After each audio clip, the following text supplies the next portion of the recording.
24/9/21 তারিখ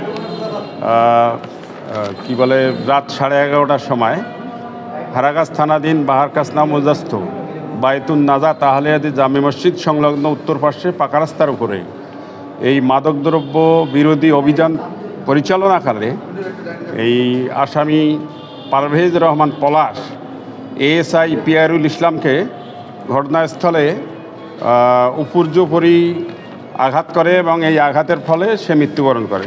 পরবর্তীকালে এই মামলাটা আনিত হলে মোট রাষ্ট্রপক্ষে 18 জন সাক্ষী সাক্ষ্য প্রদান করেছেন, 16 জন সাক্ষী সাক্ষ্য প্রদান করেছেন এবং অদ্য মাননীয় মহামান্য কি বলে অতিরিক্ত মহানগর দায়রা জজ আদালত অদ্য এই মামলার আসামিকে পারভেজ রহমান পলাশকে মৃত্যুদণ্ডে দণ্ডিত করেন এবং তাকে এই সর্বোচ্চ শাস্তি প্রদান করেন।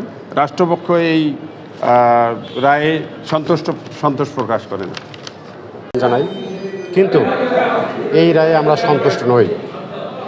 আমরা আইন অনুযায়ী উচ্চ আদালতে আপিল করব। এই মামলা গুরুত্বপূর্ণ কিছু বিষয় আমরা বিজ্ঞ আদালত নজরে নেয়নি। আশা করি আমরা মহামান্য হাইকোর্টে আমরা আপিল করলে এখান থেকে আমার আসামি খালাস পাবে আমি বিশ্বাস করি।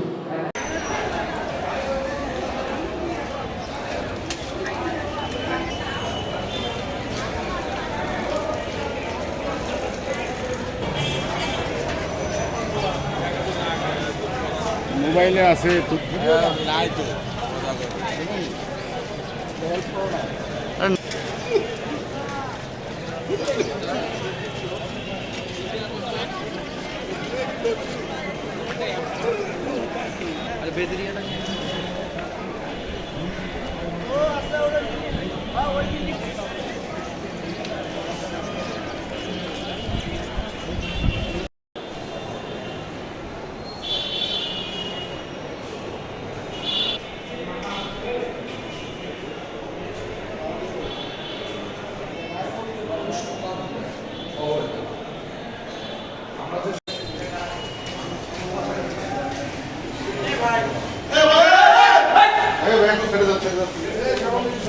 সামনে থেকে সরো।